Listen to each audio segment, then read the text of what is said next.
Meus caros concurseiros, professor Guilherme, da sua disciplina de atualidades. Primeiro eu gostaria de dizer que é um prazer estar revendo cada um.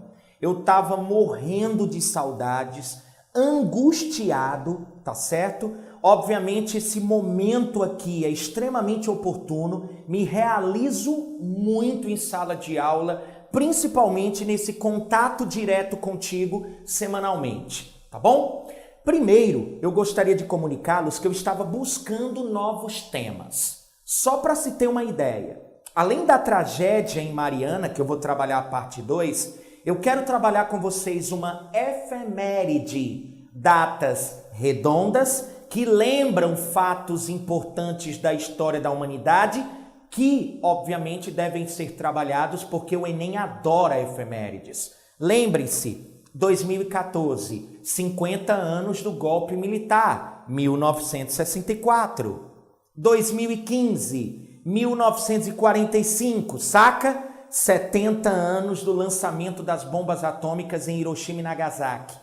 Madrugada de 26 de abril de 1986, pior acidente nuclear da história. 30 anos do acidente nuclear de Chernobyl.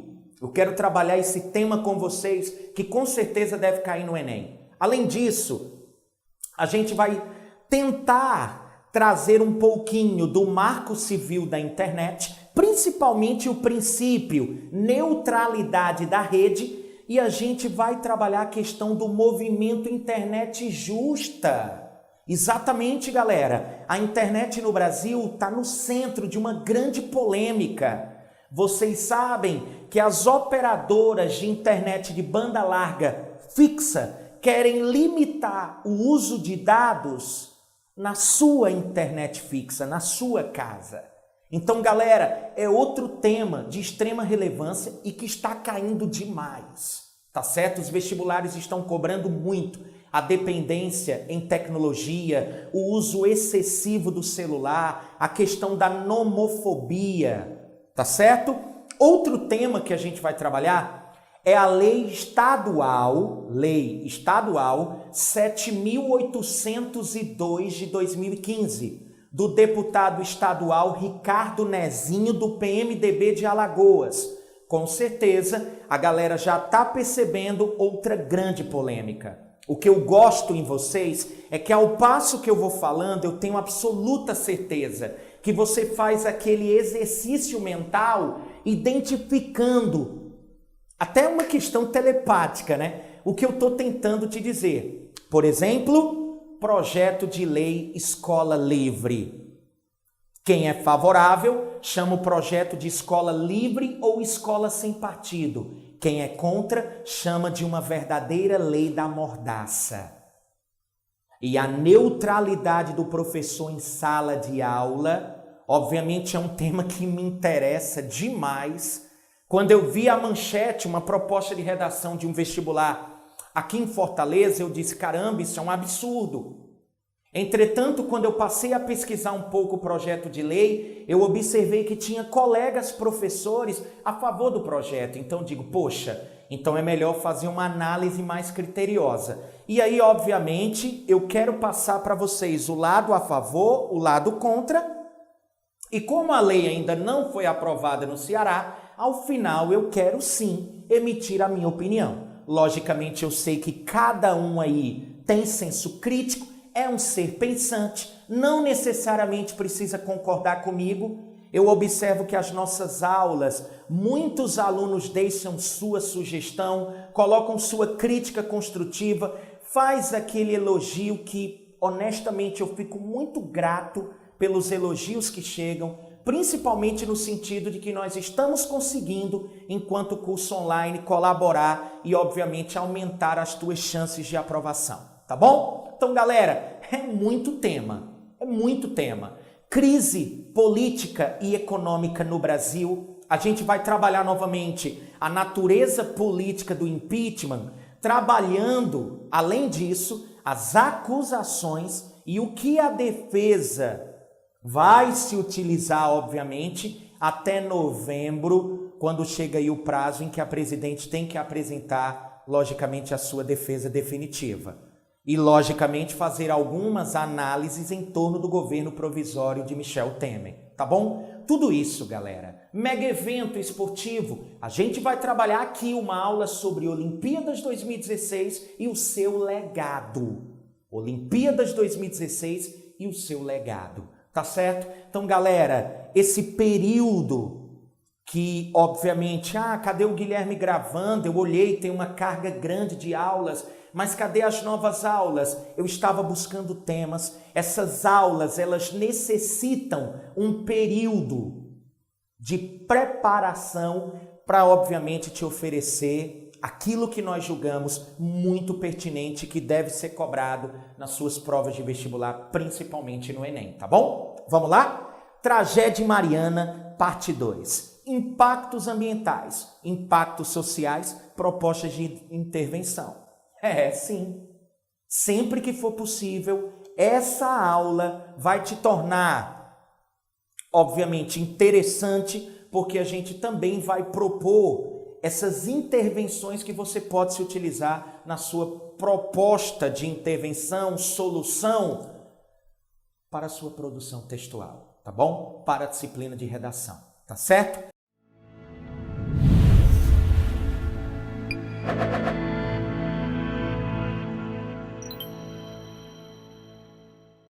Então, galera, dia 5 de novembro de 2015, por volta das 4 horas da tarde, vocês recordam, ocorreu uma tragédia. Lembre-se, rompimento da barragem de Fundão, liberando uma avalanche de lama, 62 milhões de metros cúbicos de rejeito de mineração, que foram lançados sobre o distrito de Bento Rodrigues e na bacia do Rio Doce. Só abrir a aula parte 1 sobre tragédia Mariana e você vai ter a retrospectiva de tudo aquilo que envolve a tragédia e, logicamente, a esfera de atuação da empresa de mineração, a Samarco, tá certo? Que está aguardando, pasmem, está aguardando a liberação, um documento de liberação para que voltem suas atividades. Acredita nisso? Pois é. Então, galera, impactos ambientais. Sem dúvida alguma, esses impactos ambientais serão necessários décadas para que os mesmos sejam mitigados, para que o mesmo seja reduzidos em grande proporção. Mas aqui eu gostaria de citar os principais. O primeiro, galera, a mortandade, a mortalidade de animais. Só para tu ter uma ideia, 3 toneladas de peixes mortos, 1 trilhão de organismos mortos. E aí eu tenho mamíferos, anfíbios, crustáceos, artrópodos, plantas de toda ordem, fitoplâncton e por aí vai. 3 toneladas de peixes, 1 trilhão de organismos mortos. Lembre-se que esses organismos mortos, e principalmente os peixes, nos levam ao segundo impacto ambiental: elevação do grau de turbidez da água, diminuindo a concentração de oxigênio, fazendo com que esses peixes morressem por asfixia. Tá certo?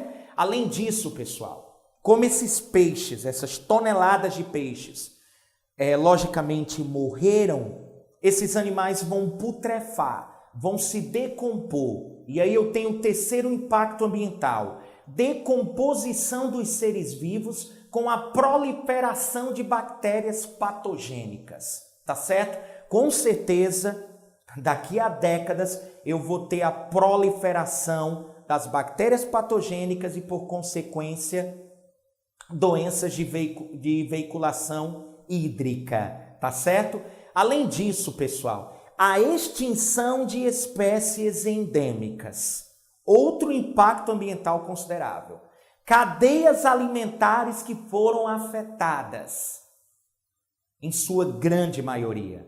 Além disso, você sabe que essa lama ela contaminou o rio e os sedimentos vão se depositar em seu leito, na parte, logicamente, mais profunda do rio. E eu vou ter um fenômeno que na geografia nós chamamos de assoreamento do rio.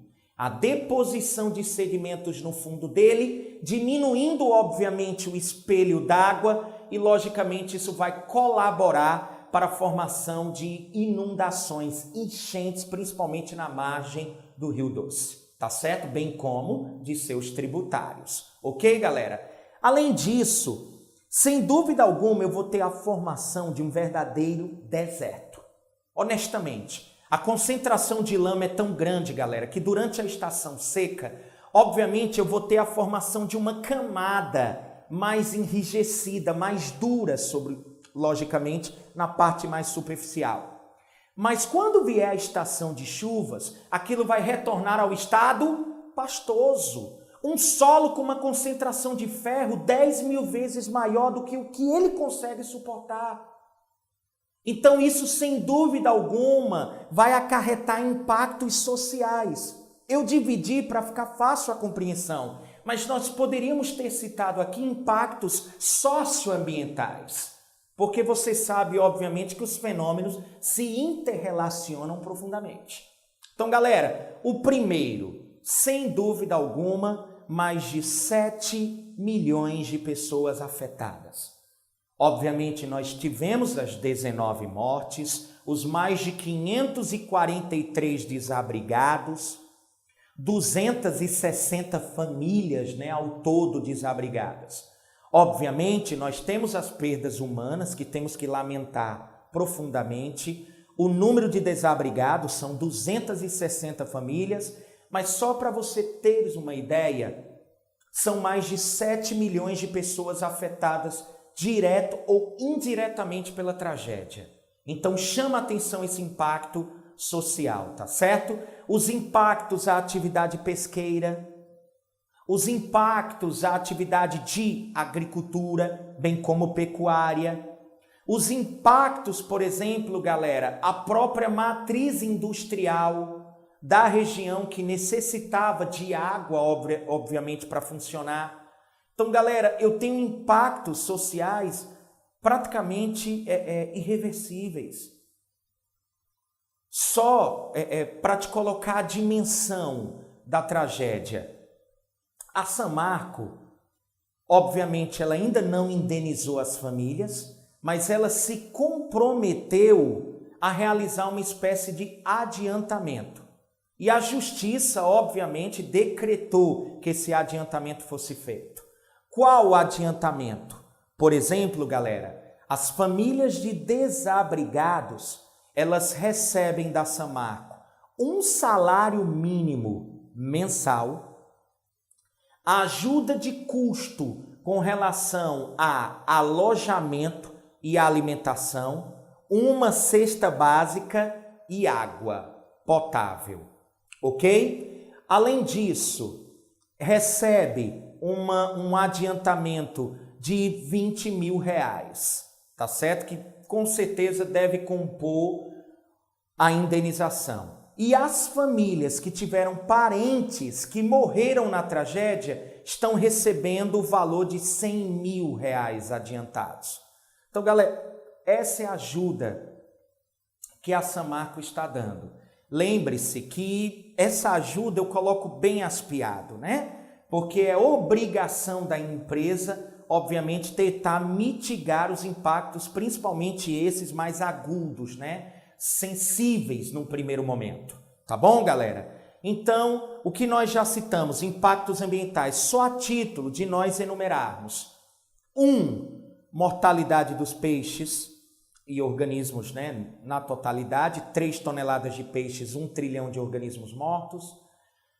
Aumento do grau de turbidez, elevação do grau de turbidez, reduzindo a concentração de oxigênio, levando esses peixes a morrerem por asfixia. Decomposição de seres vivos e proliferação de bactérias patogênicas. Extinção de espécies endêmicas. cadeias alimentares afetadas, assoreamento do rio, tá certo? Formação de um deserto, um certo processo de desertificação na região. Impactos sociais, 7 milhões de pessoas afetadas, prejuízos à agricultura, prejuízos à atividade pesqueira, prejuízos à indústria, tá bom? E quais seriam as propostas de intervenção? É possível fazer uma limpeza daquela água? Bom, pessoal, primeiro, eu deixei um dos impactos ambientais mais importantes para fazer essa análise sobre as propostas de intervenção. Vocês sabem que essa lama percorreu mais de 250 municípios, 850 quilômetros, até, logicamente, chegar ao mar, ao litoral do Espírito Santo, no município de Regência. Se você observar aquela região, é justamente o encontro da água do Rio Doce com a água do mar, do Oceano Atlântico. Isso vai fazer com que naquela região de estuário se forme um ecossistema muito conhecido por vocês, chamado manguezal. Se vocês observarem imagens, eu vou pedir ao Israel que coloque imagens para vocês do estuário, do momento em que o Rio Doce deságua no oceano, você vai ver o mar de lama. Literalmente, aquela coloração alaranjada, né, da oxidação do ferro. Então, galera, aquilo ali nós percebemos a morte de crustáceos, né? E aí você pode perguntar, Guilherme, você poderia citar alguma proposta de intervenção? É possível. Galera, eu coloco 5 para vocês. Uso de floculantes, diques de filtração, barreiras flutuantes, realização da Arca de Noé e o banco de gametas. Primeiro, o uso de floculantes, substâncias quando lançadas na água turva, faz com que os sedimentos que estão suspensos se agreguem, formando pedrinhas que logicamente vão para o leito do rio e torna o grau de transparência da água maior, mais elevado, tá certo? Esse é o primeiro ponto, o uso de floculantes. Segundo, os diques de filtração, aquelas barreiras que tentam impedir que a lama se propague até chegar ao rio. Eu confesso para vocês que a Samarco tentou realizar essa medida, só que obviamente ela não representou uma solução grande ao problema, porque a quantidade de lama era absurda, tá certo? Mas os diques de filtração foram usados. No Golfo do México, naquele acidente que ocorreu com a British Petroleum, que logicamente teve que indenizar, e o valor foi um dos maiores valores, né, que uma empresa como a BP, a British Petroleum, foi obrigada a pagar. Se eu não me engano, na época, em torno de 20 milhões de dólares. Vocês devem recordar, galera, que eles se utilizaram dessas barreiras flutuantes, né? Uma espécie de rede de borracha bem rígida, onde eles passam uma espécie de substância, um gel, onde os sedimentos ficam aprisionados e aí eles conseguem realizar a dragagem dos sedimentos pouco a pouco. Então as barreiras flutuantes também podem ser utilizadas.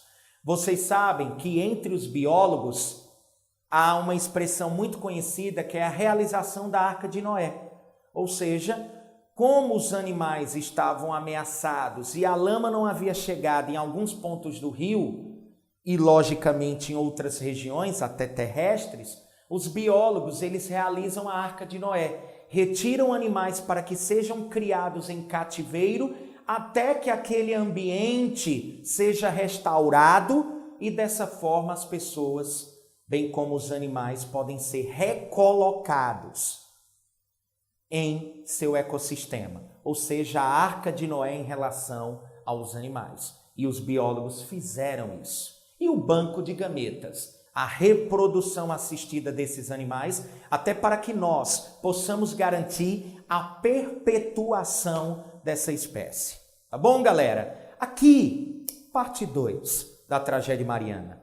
Aula curtinha, mas dessa forma eu acredito que a gente completa a parte 1. Lembre-se de buscar novas informações. 7 diretores da Samarco foram indiciadas.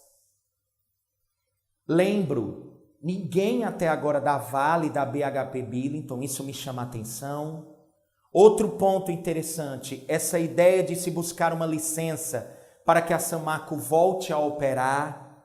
Vocês sabem que até o presente momento a Samarco, pelo menos em teoria, diz estar comprometida para minimizar os impactos causados à região. Tanto que ela não está em operação, os funcionários obviamente em férias aí, né, forçadas. Mas enfim, é um assunto que a gente acredita que o Enem deve contemplar. E eu espero que com a parte 1 e agora a parte 2, você consiga, obviamente, caso caia a tragédia Mariana, com certeza acertar aquela questão para fazer corpo aí a grande quantidade que você vai acertar, tá bom? O nosso objetivo, você já sabe, multiplicar as tuas chances de aprovação. Um cheiro grande, já já, novas aulas de atualidades para você.